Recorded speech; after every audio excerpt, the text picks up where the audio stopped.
We've all been there, right? You're standing at the baggage carousel, just watching bag after bag go by, and that little pit forms in your stomach, that sinking feeling that your luggage is just gone. Well, today we are diving deep into a story where that exact travel nightmare spiraled into a high-stakes, multi-year legal war with an outcome that is frankly unbelievable. Okay, let's just cut right to the chase. 53 million naira. That is the final amount a court ordered British Airways to pay a single passenger for one lost bag. That's over 100,000 US dollars. Just let that number sink in for a second. So the big question is, how on earth did we get here? How does a pretty common travel problem escalate into a judgment of that size against a global airline? Well, that is the incredible story we're about to unpack.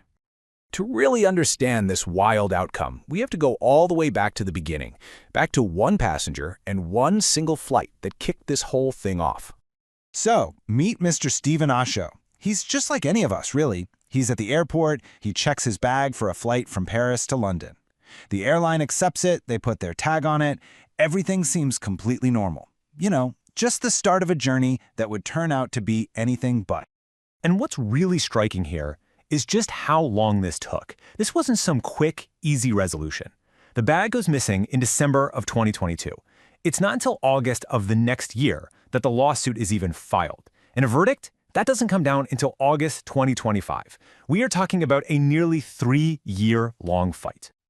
So you might think when faced with a lawsuit, British Airways would just try to make it right. But nope, not at all. They came out swinging with a very, very specific defense. So the airline's whole argument, their core strategy, was to blame the passenger. Can you believe that?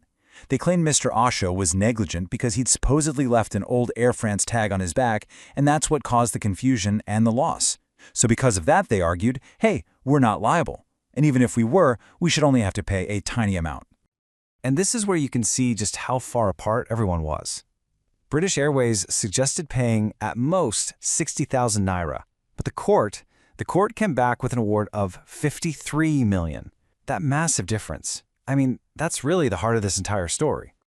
All right, so what happened when this actually got in front of a judge? How did they react to the airline's defense?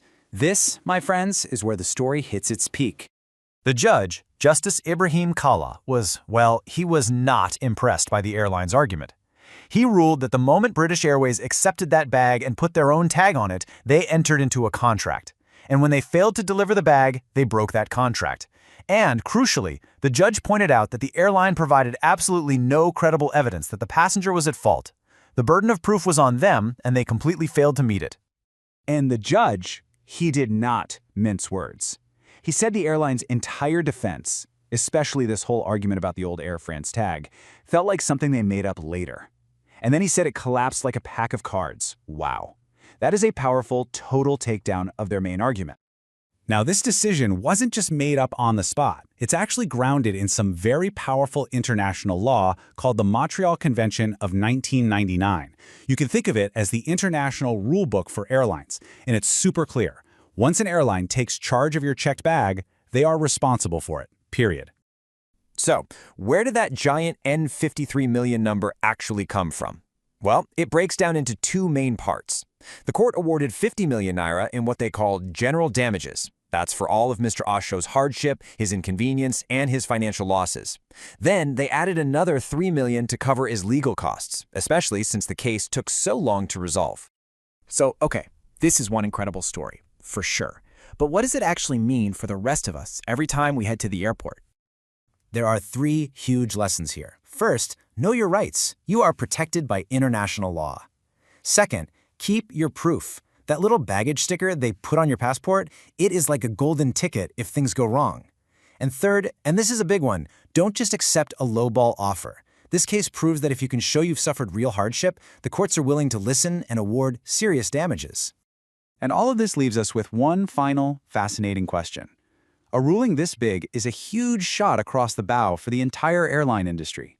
So, will this one David versus Goliath victory actually change how airlines handle our bags in the future? Well, I guess only time will tell.